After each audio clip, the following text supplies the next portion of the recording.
Welcome to Blizzard Fire. We hope this video helps fire up your solution.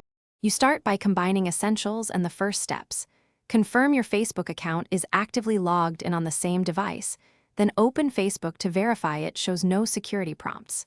Once done, update Call of Duty Mobile to the latest build and clear its cache from settings, because outdated files often break token handshakes.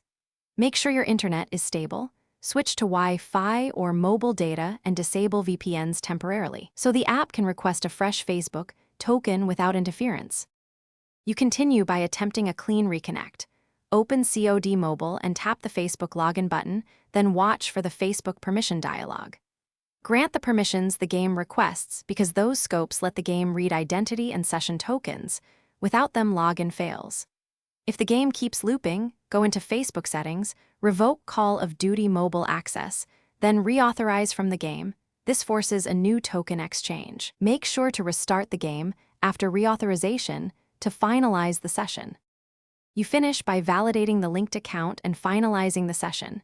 Confirm the Facebook profile shown in-game matches the one you expect, because multiple accounts can cause mismatches.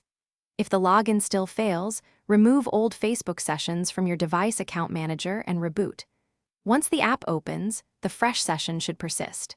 If problems persist, reinstall the game, try logging in from another device to isolate the issue, and then contact Activision or Facebook support with your account ID for targeted help. Thanks for watching. If you found this helpful, don't forget to like and subscribe.